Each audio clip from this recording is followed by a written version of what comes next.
Hai semuanya, gimana kabar kalian? Semoga selalu dalam keadaan baik. Jadi welcome back di segmen analisa pagi. Di video kali ini kita akan mengulas update, news, dan juga pergerakan dari market Bitcoin. Teman-teman, hari ini tanggal 5 Maret, Bitcoin bergerak dalam tren yang sideways. Sementara dari Fear and Greed Index kemarin itu menunjukkan posisi netral. Sudah terjadi sekitar 2 hari terakhir, teman-teman. Dan sekarang ya kita akan coba lihat seperti apa kondisi dari pergerakan dari Bitcoin. Sebelumnya kita update dulu beberapa news. Dari kalender ekonomi nggak ada ya. Sekarang newsnya yang terbaru, ini ada rumor, teman-teman. Rumor dari akun Twitter bernama Andrew. Eh, Desa-desus internal Silvergate, SI ya, kode sahamnya SI, bahwa Citadel itu dapat meningkatkan atau menyelamatkan mereka infus tunai di mana ada kekurangan modal, teman-teman. Jadi ini ada news yang cukup bagus buat yang namanya bisnis daripada Silvergate saat ini, di mana mereka dikabarkan mengalami masalah keuangan. Dan sekarang posisinya mereka sedang menangguhkan yang namanya laporan keuangan yang mestinya mereka sharing itu di awal eh, tahun ya. Di awal tahun itu harusnya mereka sudah sharing, tapi sampai kuartal pertama 2023 mereka belum sama sekali share ke publik, karena ini kan perusahaan publik, so publik harus tahu nih gimana kondisi keuangan dari Silvergate. Nah, ini menyebabkan harga sahamnya SI itu turun jauh sekali dalam, teman-teman. Dan Citadel ini membuat pasar terbesar dunia dan juga memiliki 5,5% Silvergate Bank, teman-teman. Citadel ini sangat-sangat besar pengaruhnya terhadap SI untuk sekarang ini. Jadi ini ada rumor yang merujuk kepada good news lah. Tapi kita belum dapat konfirmasi. Berita yang lain, Bybit ini menangguhkan yang namanya transferring dengan salah satu bank di sana. Saat ini Bybit itu dikabarkan menangguhkan transfer, teman-teman. Jadi kita nggak bisa deposit, kita nggak bisa tarik di salah satu bank di sana, layanan perbankan di sana. Ya,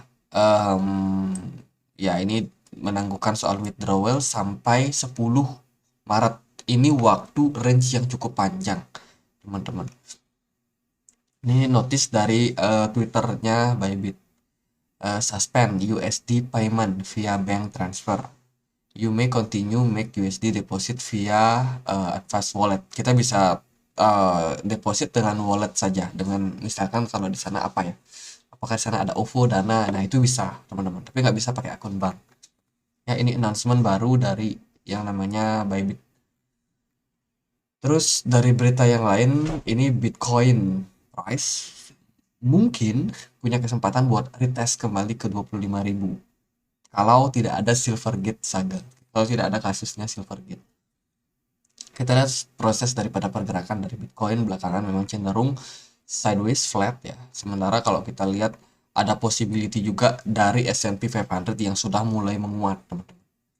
Nah, dari pertimbangan ini melihat bahwa sebenarnya Bitcoin bisa aja ngikut pergerakan dari S&P 500, mengikuti pergerakan dari saham Amerika. Tapi toh pergerakan Bitcoin nggak kemana-mana.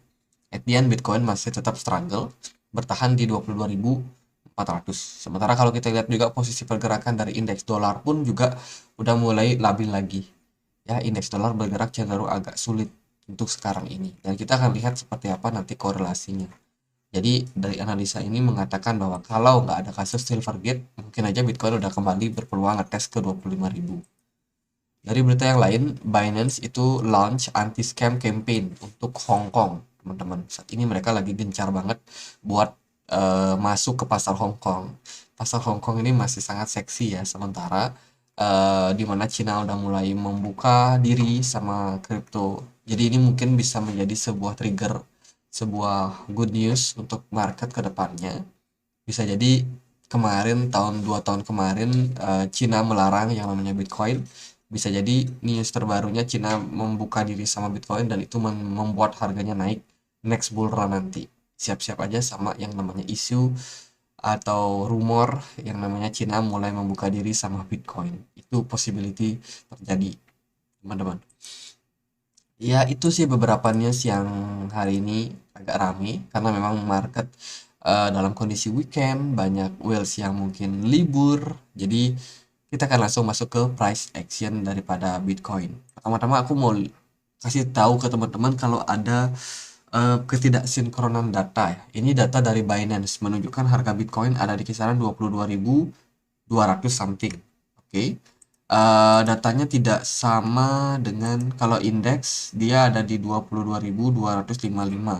Ini agak sedikit tinggi dari chart Binance. Sementara kalau dari Coinbase, harga Bitcoin struggle di kisaran 22.330. Jadi ini ada ketidaksinkronan lumayan lah, $100 ketidaksinkronan teman-teman. Jadi saya nggak tahu apa yang terjadi sama exchange Coinbase, tapi yang pasti harga Bitcoin struggle di sana. Sementara di Binance harganya masih cenderung agak drop sedikit di bawah. Jadi ya semoga pengaruh sedikit selisih ini nggak terlalu berdampak lah. Mungkin ada error server dari Coinbase sepertinya ya. Kalau kita lihat dari segi pergerakan Bitcoin, so far dia ongoing untuk menutup yang namanya mereka punya penurunan kemarin sampai ke kisaran 22.000. Ya, ketika Bitcoin drop kemarin kan ini sempat nih dia bikin yang namanya ekor. Ini ada wick di sini. Nah, ini biasanya bakalan ditutup oleh pergerakan candle saat ini atau mungkin setelahnya. Jadi sementara yang baru ketutup baru sampai 22.200. Kita masih ada possibility buat nutup sampai 22 ribuan, teman-teman. Dan aku yakin Bitcoin masih bisa turun lagi kira-kira sampai EMA 200-nya, yaitu di kisaran 21.700 atau 21.800 lah kira-kira. Itu possibility-nya bahwa Bitcoin masih berpeluang buat ngetest area support di sini nanti ya. Jadi kalau at the end dia ada turun-turun, teman-teman ada yang mau planning serok, itu posisi yang cukup ideal untuk jangka pendek lah kita bisa bilang. Karena kalau kita lihat dari weekly time frame ya kita sekalian update aja buat weekly time frame pergerakan Bitcoin ini mulai kena yang namanya rejection. Sudah terjadi rejection di MA 200-nya dan possibility buat kembali tertekan, teman-teman. Oke, jadi pergerakan Bitcoin sementara masih ketahan. Meskipun dia dapat tekanan dari atas, dia ketahan juga dari bawah.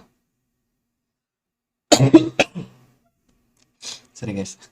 Jadi kalau Bitcoin bisa closing hanya di kisaran 22.200 itu masih terbilang positif kalau menurut saya.